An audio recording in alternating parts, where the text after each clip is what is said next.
ನಮಸ್ಕಾರ, ನೀವು ನೋಡ್ತಾ ಇದ್ದೀರಾ ಶ್ರೀ ಮಾರಿಕಾಂಬಾ ಡಿಜಿಟಲ್ ಟಿವಿ. ನಾನು ಸೃಷ್ಟಿ ನಾಯ್ಕ್. ಸ್ವಾತಂತ್ರ್ಯ ಬಂದು ಸುಮಾರು 8 ದಶಕಗಳಾದರೂ ರಾಜ್ಯದ ಕೆಲ ಗ್ರಾಮಗಳಲ್ಲಿ ಅಭಿವೃದ್ಧಿ ಇನ್ನೂ ಕೇವಲ ಭರವಸೆಯಾಗಿಯೇ ಉಳಿದಿದೆ. ಉತ್ತರ ಕನ್ನಡ ಜಿಲ್ಲೆಯ ಅಂಕೋಲಾ ತಾಲೂಕಿನ ಬೆರಡೆ ಕೂಡ ಅಂತಹದ್ದೇ ಒಂದು ಮೂಲ ಸೌಕರ್ಯ ವಂಚಿತ ಗ್ರಾಮ.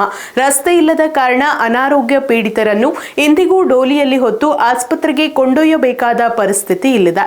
ಗ್ರಾಮಸ್ಥರ ಈ ಸಂಕಷ್ಟದ ಕುರಿತ ಒಂದು ವರದಿ ಇಲ್ಲಿದೆ. ಇದು ಅಂಕೋಲಾ ತಾಲೂಕಿನ ಹಟ್ಟಿಕೇರಿ ಗ್ರಾಮ ಪಂಚಾಯಿತಿ ವ್ಯಾಪ್ತಿಯ ಬೆರಡೆ ಗ್ರಾಮ. ಸ್ವಾತಂತ್ರ್ಯ ಬಂದು ಇಷ್ಟೆಲ್ಲ ವರ್ಷಗಳಾದರೂ ಈ ಗ್ರಾಮಕ್ಕೆ ಇಂದಿಗೂ ಸರಿಯಾದ ರಸ್ತೆ ಸಂಪರ್ಕ ಕಲ್ಪಿಸಲು ಸಾಧ್ಯವಾಗಿಲ್ಲ. ಪರಿಣಾಮ ಅನಾರೋಗ್ಯ ಬಂದರೆ ಇಲ್ಲಿನ ಜನರಿಗೆ ಡೋಲಿಯ ಆಂಬ್ಯುಲೆನ್ಸ್. ತೀವ್ರ ಉಸಿರಾಟದ ಸಮಸ್ಯೆಯಿಂದ ಬಳಲುತ್ತಿದ್ದ ನೀಲಾವತಿ ಗಾಂವ್ಕರ್ ಅವರನ್ನು ಆಸ್ಪತ್ರೆಗೆ ಕರೆದೊಯ್ಯಬೇಕಾದ ಪರಿಸ್ಥಿತಿ ಎದುರಾದಾಗ ಗ್ರಾಮಸ್ಥರು ಮತ್ತೊಮ್ಮೆ ಡೋಲಿಯ ಮೊರೆ ಹೋಗಬೇಕಾಯಿತು. ಸುರಿಯುತ್ತಿರುವ ಮಳೆಯ ನಡುವೆಯೇ ಉಕ್ಕಿ ಹರಿಯುವ ಹಳ್ಳಗಳನ್ನು ದಾಟುತ್ತಾ ಸುಮಾರು 3 ಕಿಲೋಮೀಟರ್ ದೂರ ವೃದ್ಧೆಯನ್ನು ಡೋಲಿಯಲ್ಲಿ ಹೊತ್ತು ತಂದ ಗ್ರಾಮಸ್ಥರು ಬಳಿಕ ಅಂಕೋಲಾದಲ್ಲಿ ಆಂಬ್ಯುಲೆನ್ಸ್ ಮೂಲಕ ಕಾರವಾರ ಆಸ್ಪತ್ರೆಗೆ ರವಾನಿಸಿದರು. ಇದು ಈ ಗ್ರಾಮದ ಮೊದಲ ಘಟನೆಯಲ್ಲ.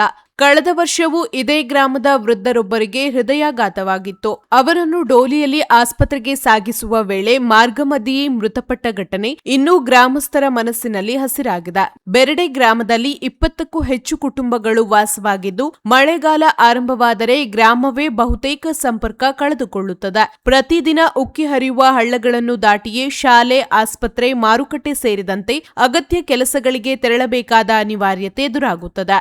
ಅನಾರೋಗ್ಯ, ಗರ್ಭಿಣಿಯರು, ವೃದ್ಧರು ಅಥವಾ ತುರ್ತು ಪರಿಸ್ಥಿತಿ ಎದುರಾದಾಗ ಈ ಗ್ರಾಮಸ್ಥರಿಗೆ ಡೋಲಿಯೇ ಜೀವ ಉಳಿಸುವ ಏಕೈಕ ಮಾರ್ಗವಾಗಿದೆ. ವರ್ಷಗಳಿಂದ ರಸ್ತೆ ನಿರ್ಮಾಣಕ್ಕೆ ಮನವಿ ಸಲ್ಲಿಸಿದ್ದರೂ ಸಮಸ್ಯೆಗೆ ಶಾಶ್ವತ ಪರಿಹಾರ ಸಿಕ್ಕಿಲ್ಲ ಎಂದು ಗ್ರಾಮಸ್ಥರು ಬೇಸರ ವ್ಯಕ್ತಪಡಿಸಿದ್ದಾರೆ. ಒಂದು ರಸ್ತೆ ನಿರ್ಮಾಣವಾದರೆ ಸಾಕು, ಈ ಗ್ರಾಮದ ಜನರ ಬದುಕೇ ಬದಲಾಗಲಿದೆ.